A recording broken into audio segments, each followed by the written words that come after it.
The land of fire, the city of wind. We are very excited to explore the city that has been putting itself on the map. Azerbaijani bread with cheese. Amazing. Woo! Thank you, brother. Ah, my Azerbaijani husband. Yeah. We've got to go in.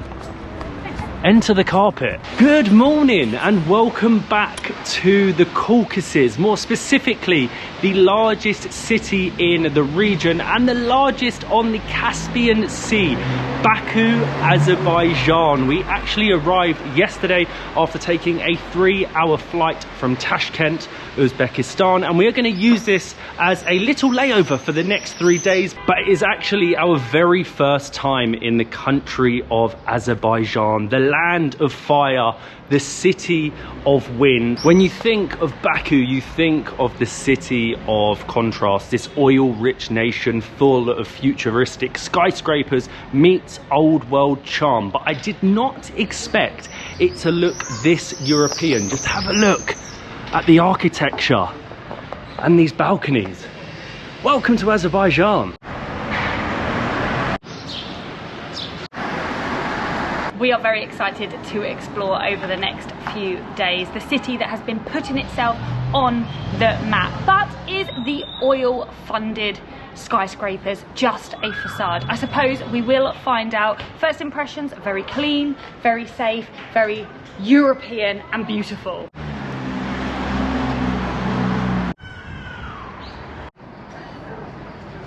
Currently, the only way to get to Azerbaijan is by flying. All of its land borders are closed, but there's actually a lot of flights back to Europe. We didn't realise, but there's a direct flight to London that we'll actually be taking in a few days' time. We weren't actually sure whether we were going to be allowed into the country because we have been to the border of the controversial region of Nagorno-Karabakh, but we are so happy that we have the opportunity to visit and travel Baku for the next 3 days. We got up, got a taxi to the downtown area this morning, and you would be mistaken looking at these to think that they were old European colonial buildings, but they're not. Back in the 19th and 20th century, during the oil boom, the oil barons built these European style mansions all over the downtown, and I like it a lot. It looks a little bit similar to Algiers and a little bit similar to Beirut, Lebanon.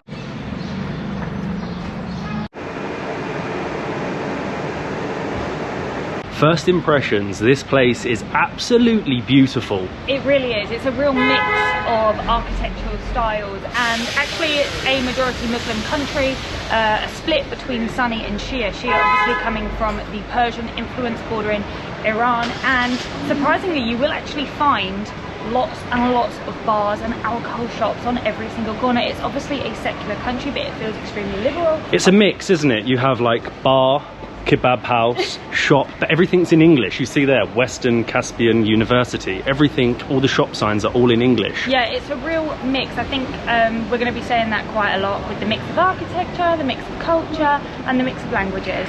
Yes, the majority of the downtown is very European, but you cannot forget that the Soviets were here, and when Azerbaijan got their independence in 1991, they destroyed most of the Soviet buildings, the Soviet monuments, but this still sits here. The old, look at that. You have the old Soviet soldier waving, carrying his child, and of course at the top, the hammer and sickle. You won't see many of them in Azerbaijan today. We're now heading onto the main pedestrian street, which is called Nizami Street, and straight away you are hit with the feeling of being in Turkey. There's the Ottoman influence here. I can smell kebab present here, Turkish music, you have shisha. They have Efes. Yeah, they have signs with Efes.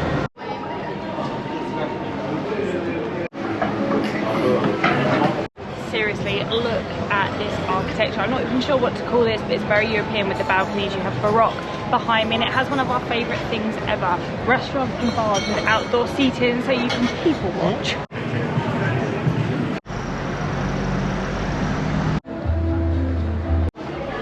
Not only can you smell kebabs, you can actually smell sweet stuff. Now Azerbaijan has that Ottoman influence, as we've mentioned, so they do also have lots of baklava. You can see the ladies making these sweet pastries, and I'm a little bit petty.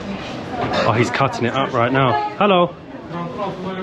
Wow. Oh, that looks good. Amazing. Hello, my friend. Oh, thank you much. I actually wanted to buy some. What is this? Thank you. This is baklava. Is this Azerbaijani Yes, baklava? Azerbaijani What is the baklava. difference between Azerbaijani and Turkish baklava? Azerbaijan baklava doing with honey. Mmm. So it's super sweet.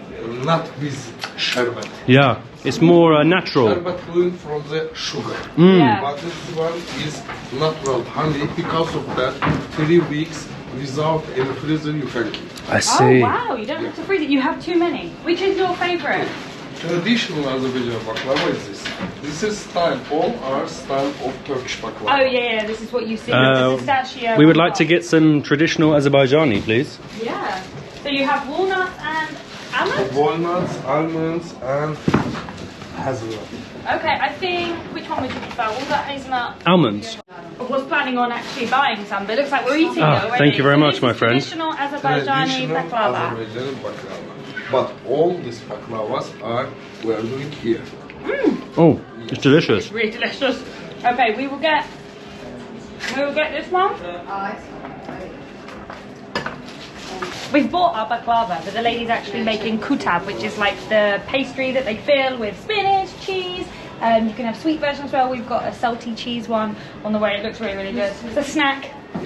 One of our biggest travel struggles used to be luggage. Either there wasn't enough space, the storage was awkward, or the wheels sounded like we were dragging a shopping trolley through the airport. But this is our level 8 luggage. It's spacious, crash resistant, and honestly it glides through the airports like butter. Plus, it's crafted for adventure. We've actually been using level 8 for the past couple of years. You might have seen us with our gorgeous yellow suitcase in Greece, and more recently we've been in Nepal with our all black Voyager. This time we've actually gone for something a little bit different. We actually have the luminous carry-on in grey, which is perfect for our smaller adventures. And then we stuck with the Voyager, but this time we went for the checked luggage in this unreal two-toned colourway, and we certainly won't be losing this luggage. The handle design actually gives you more support when wheeling the suitcase. Inside there are 2 big compartments with a compression system that keeps everything neat and tidy. Now my absolute favourite feature on the level 8 suitcases are the 360-degree spinner wheels. Watch this.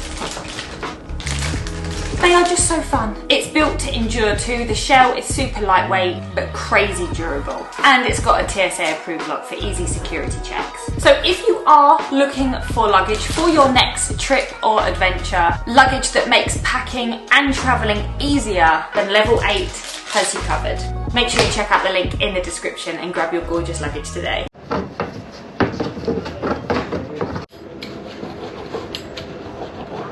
Well, so far the Azerbaijani people have just seemed so friendly. He couldn't wait to show us all of his baklava. That actually cost 9 Azerbaijani minute, I think is their money, which is about £4.50. So £1 is 2.2, and this cost us 2 or 2.50. The cheese kutab. Our first time trying this little Azerbaijani bread with cheese.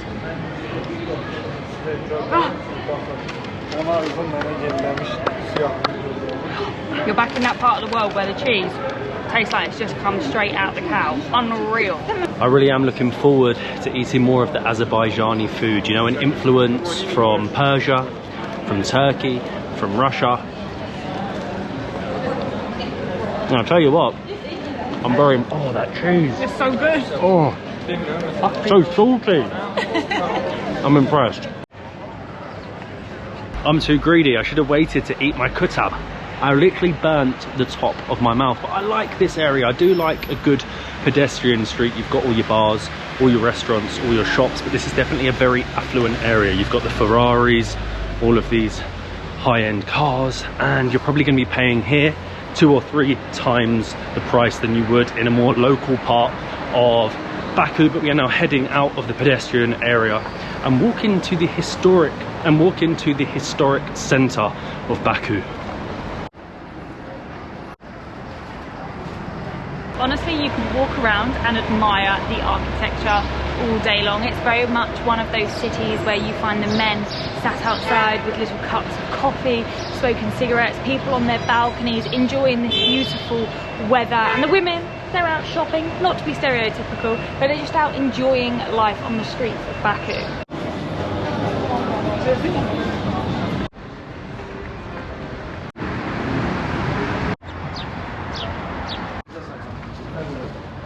And we have made it to the old town, which is called Icherisheher, which means the inner city. It's literally a city within a city. The walls have seen so much in their centuries. They've seen the Persian Empire to the Russian rule, and now they can see us walking around chatting with a camera, but they date back to the 12th century. I don't want to keep saying that everything's really beautiful, but you come down these tiny little alleyways and it's just so charming. It's like you've been transported. I feel like someone's picked me up from to another city Baku and put me somewhere else. This is fascinating. You can just get lost in these quaint little alleyways that I can touch either side with my hands. I think these are still people's homes. People still live here. They have the Azerbaijan flag flying from above, and then in the main streets you've got a lot of people trying to sell you tours, people selling souvenirs. It really does feel like another city.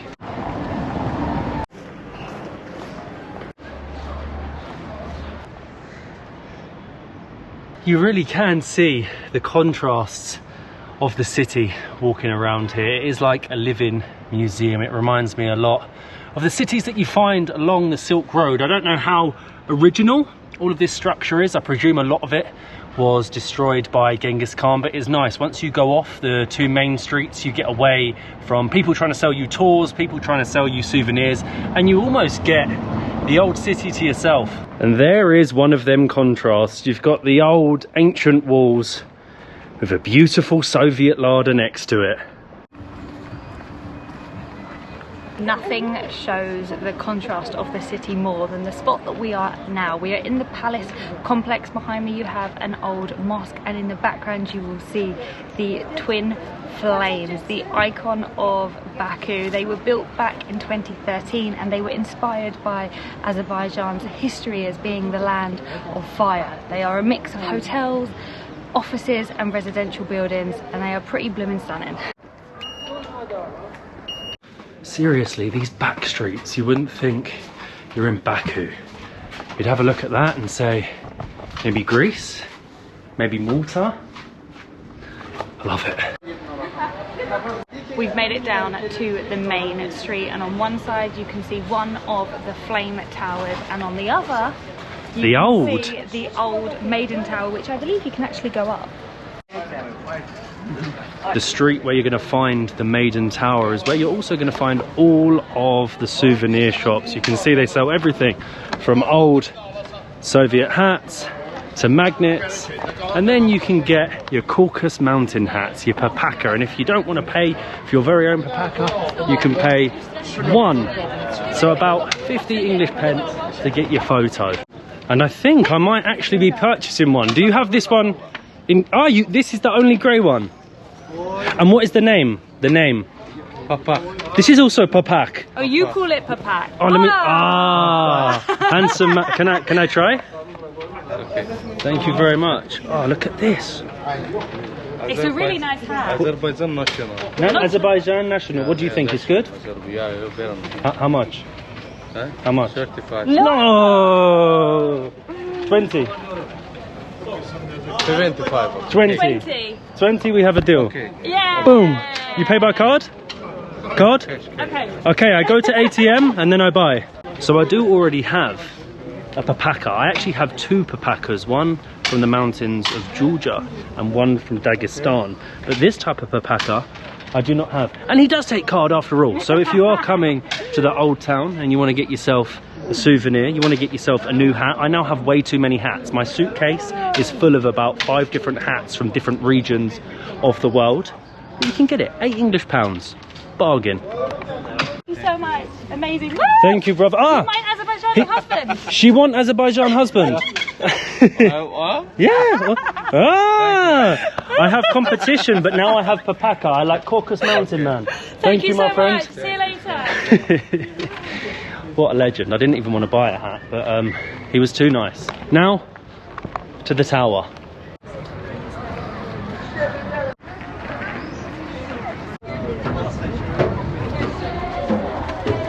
And for 15 manat each, which is about £7 you can go up the old Maiden Tower. I say tower, they're not actually quite sure what it is. It's quite a mysterious building. They think it dates back to around the 12th century, but they're not sure whether it was a tower or it served another purpose. There is a museum up here, but realistically you want to go up for the view.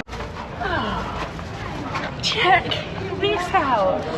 I'm out of breath from those steps, but you get a great 360-degree view. You have the Caspian Sea, you have the business district, you have the old town where we just come from, the flame towers.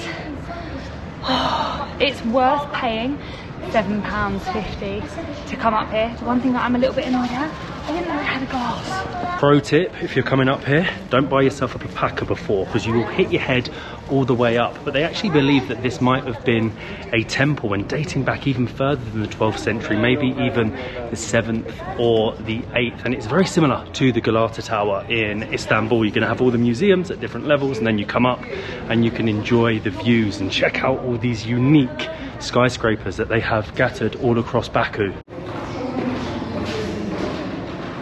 If I'm honest, that probably isn't worth the money to go up. You go up there, take a photo, and then leave. But we are now going to walk around the old town and try and find somewhere to have our first Azerbaijani meal and try some traditional food. Thank you. Thank you. Out of the bottle is fine. Bottle? They look cold, yeah. Yeah, in bottle is good. It's cold. Khuddalan. Khuddalan. Okay, Thank you very much, my friend. It looks good. Enjoy. Thank you. Oh, nice and cold. Cheers. Cheers, Khuddalan. Our first time trying Azerbaijan's #1 beer. It's good, nice and cold. Oh, that is actually really nice. We've actually come into Shack Garden, which was an old caravanserai that they've restored and turned into a really beautiful restaurant. A caravanserai is actually an inn where merchants used to come with their horses. Ah, thank you very much. Camels. Thank you so much. Amazing, thank you. And they would stay before they travelled further along the Silk Road. I think this is so cool. And we've got susma. This is an eggplant dip. Eggplants are super important in Azerbaijani cuisine. They have them as kebabs, they have them as mash and dips. On a very hot day, you need a cold dip. This has yogurt, eggplant and garlic, so my breath's gonna stink, with some bread. Does it go with beer? Why not? Everything goes with beer. That's nice, but wow. It's a bit like tzatziki. I suppose it's the Azerbaijani version of tzatziki. And washing it down with beer ain't too bad. Considering the old town is really the only place you see any of the tourists here in Baku, the prices aren't too bad. My khuddalan was 6, so about £2.80. And does this not epitomise an Azerbaijani man? I have my papaka, I have my Azerbaijani beer, and the side, which I've forgotten the name of, susma, was also 6. And realistically, we could not have had a meal. It's so hot today. Oh my god, I can't believe you did that. Yeah, you shouldn't eat it on your own. Let me get a better bread. It's very nice, it's light. Almost feels Mediterranean.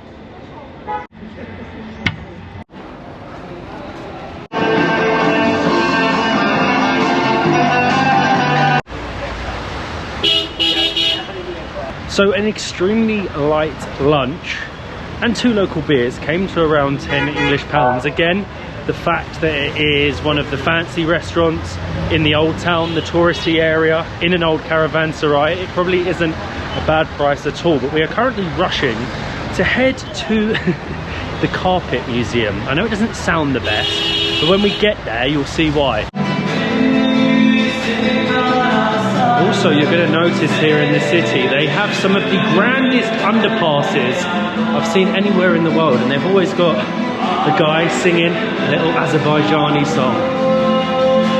You can see their oil money was well spent. I literally haven't seen a building like it. Welcome to the Carpet Museum in the shape of a rolled carpet. Now, Carpet Museum doesn't sound very interesting, but the origins date back to around 67 when there actually was a carpet museum, and then they made this in 2013 around then, and it actually holds the largest museum of Azerbaijani carpet. Seriously, you know you've got too much money when you're building buildings like this. It's the sort of thing you would find in Dubai, but because it looks so unique, I feel like we've got to go in. Enter the carpet.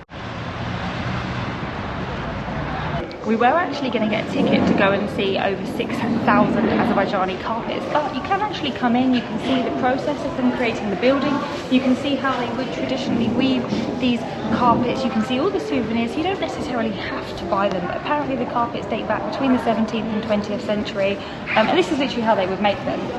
Look, the lady would sit here and just copy the artwork. They're very, very beautiful, but I feel like it'd be quite time consuming looking at 6,000 carpets. I still can't believe that you'd build a building like this Oh, it's clever. for a museum of blooming carpets. It's clever, but way too much money. Yeah, it's definitely not worth purchasing a ticket because there is a small museum area downstairs. Really, the reason that you come is to check out, hold on, the architecture. If that's got to be the only carpet-shaped building on planet Earth. Right next to the Carpet Museum is the Boulevard, aka the boulevard that goes all the way around the Caspian Sea, and it's the best place to take in the architectural wonders of the city, like this behind me that looks like the Sydney Opera House and is actually a mall. Who needs a mall that looks like that? You do have to give their oil money credit. These buildings are incredibly impressive. I think, again, when anyone thinks of Baku from outside, they think of these over-the-top projects. The first time really the world set their eyes on the city was when they hosted Eurovision in 2012, and since then they've got the F1 Grand Prix, so more and more eyes are coming to Baku, and because of that, more and more of these high-rise fancy projects are popping up.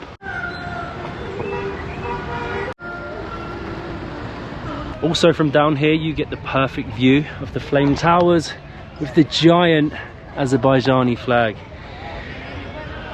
Keeps impressing me.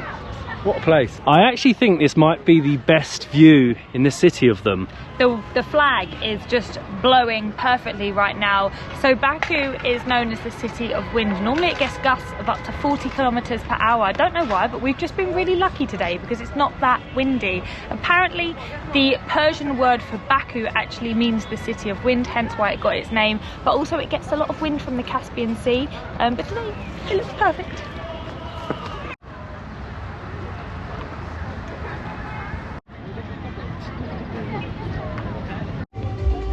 Tell me this isn't the best looking police car you've ever seen. It looks like it's been squashed. Isn't it?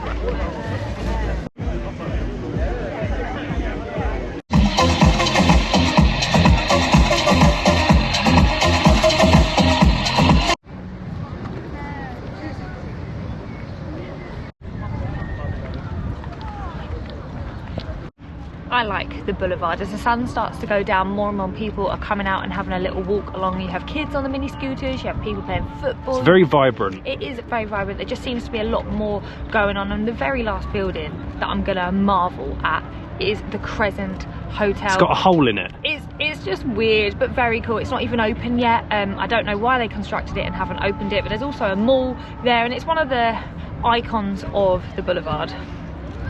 Also, fun fact, the Caspian Sea is not actually the sea. It's a large body of salt water, so it's technically a lake, but they call it a sea because it's salt water.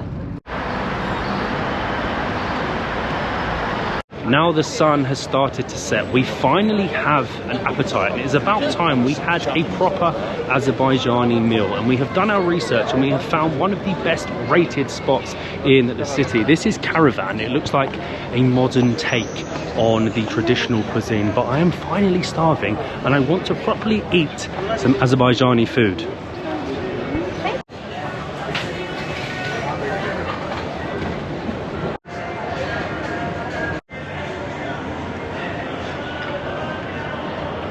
I think this was a really good choice. We came back to the pedestrian street because we'd had a look at restaurants online and this came up as like one of the top 3 in this area. There are some other ones that we were going to go to, but they're underground, and with the weather being so nice, we want to sit outside with our khardalan and eat some traditional Azerbaijani food. Thank you so much. Thank you. Wow. No, you're good. Thank you.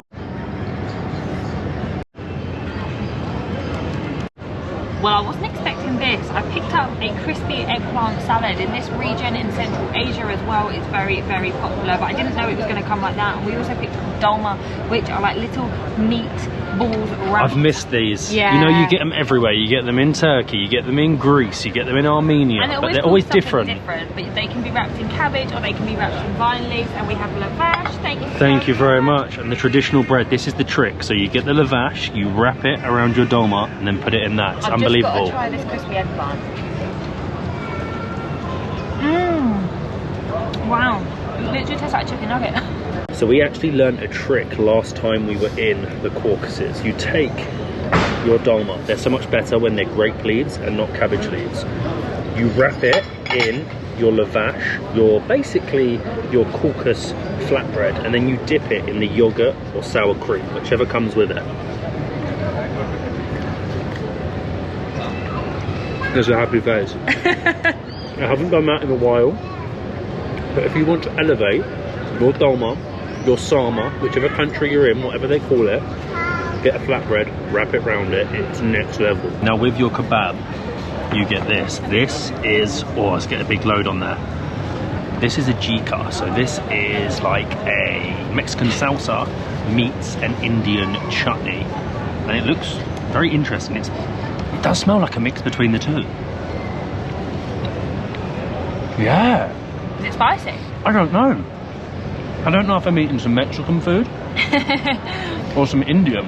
It's really good. It's sweet, but it's sweet but spicy. I'll be honest. Azerbaijani food. I'm a fan. Are you hungry? Oh. My favourite thing about Baku is that they have these cat houses all over the city. Hello, hello. And the locals just go to the supermarket and put food out for them.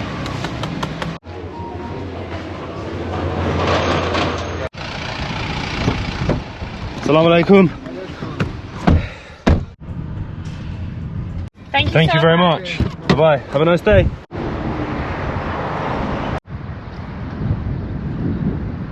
All of that food last night came to around 30 English pounds, which I don't think is too bad. It's certainly not the cheapest of countries, but it definitely isn't one of the most expensive. But this morning we have found out why Baku is known as the city of wind. I'm not even sure you're going to be able to hear me. It is very, very windy, but we have got a bolt out of the city to the largest mosque in all of the Caucasus. You know, walking around Baku, you wouldn't necessarily think that it is an Islamic country. It is over 90% Muslim. You don't see many ladies wearing a hijab, and it's actually pretty difficult to find a mosque. But this one, built in 2014, is incredibly impressive, and it reminds you of the main faith in this country. Heydar Mosque, named after their former prime minister or president, who is actually very high up in the KGB. He's actually named after quite a lot of things here in Azerbaijan. He's named after the airport, shopping malls, roads, and of course this mosque with 4 95-meter humongous minarets. It's definitely one of the more beautiful mosques that we've seen recently. It's absolutely stunning. I'm not sure whether we're actually allowed to go inside, but it's perched on the top of a hill overlooking Baku, and you do realise just how moderate this city is. I feel like in Baku, maybe similar to Turkey, you can be what you want, you can go where you want.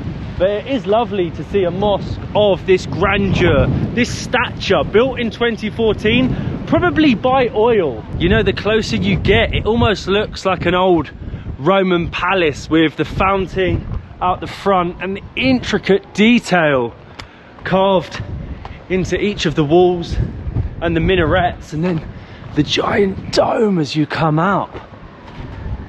Wow. Very palatial.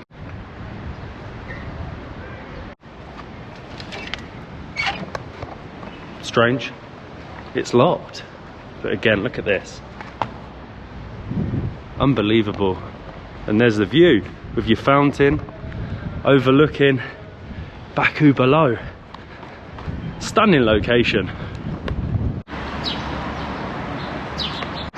Around the mosque area, it's definitely a more local side of town. There's a lot less development here, there's a lot less money put in. You can see the infrastructure of the buildings, they're quite old, a little run down, but we did find, walking around this area, a sports shop. And if you know me, you know that I have to get a football shirt in every single country. So let's see how much the Azerbaijan national jersey costs in Baku.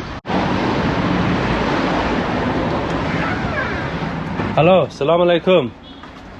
How are you, my friend? Well, look at this. We could be in luck because straight away I am finding Azerbaijan football shirts. Do you have national team? Yes. Ah, perfect. Perfect. In extra large? You right? What's up? Yeah, we message. This was the only place we could find. It's large. Extra large. Can I try? She messaged this place in advance to find out whether they sold the Azerbaijan football shirt, because it was not easy to find. And they have two different options. We have the national team. That's nice. Or we have the local team. Carrier bag. Personally, I think I prefer... Oh, yeah, that's nicer, right? Yeah, I think so too. Carrier bag. I like it. The local team. How much is this one? 21. 20. Perfect. We have a deal. Thank you, my friend. Oh, look at this. I like the flag in Yeah, so do I.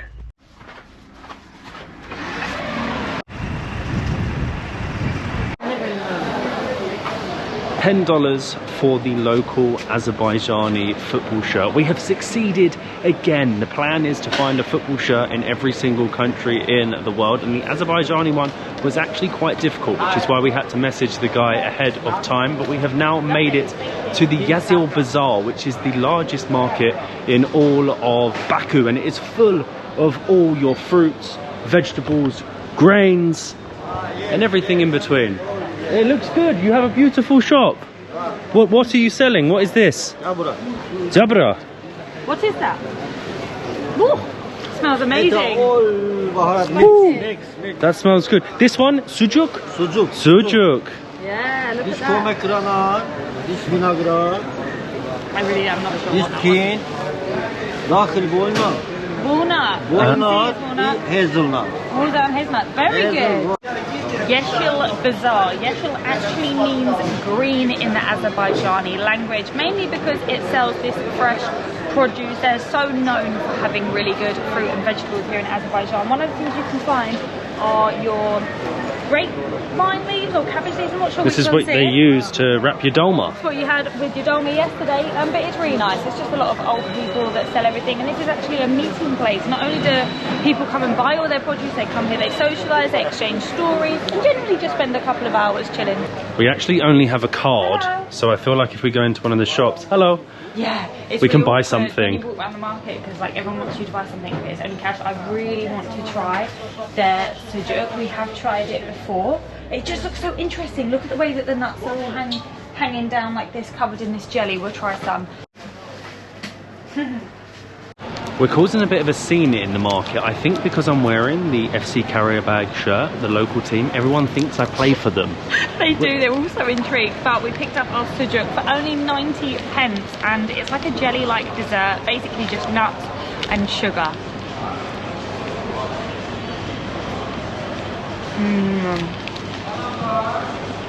It's like a healthy Snickers. I really wish there was an ATM around here, because with a card, you can only go into the actual shops to buy things. It is delicious. The cooked Snickers. And that was Baku. We are back in our hotel, and you know, this city is a city of many things. The city of wind, the city of fire, the city of cats, and definitely the city of balconies. If you're staying in Baku, you have got to have a balcony in your accommodation. You know what, before coming to Baku, I had an idea in my head that I really wouldn't like the city, but first impressions, I've loved it. I've been blown away, you know. It's more than just the oil money. It has some very good cuisine, some extremely friendly locals, and it definitely has its own unique culture. I would recommend come in here as a layover. If you're heading from Europe to Asia or vice versa, you can come for 2 or 3 days and feel like you have seen enough of the city. But we do actually have a couple more days to explore Azerbaijan, and we're going to delve deeper into the futuristic modern side of Baku. We'll see you in the next one.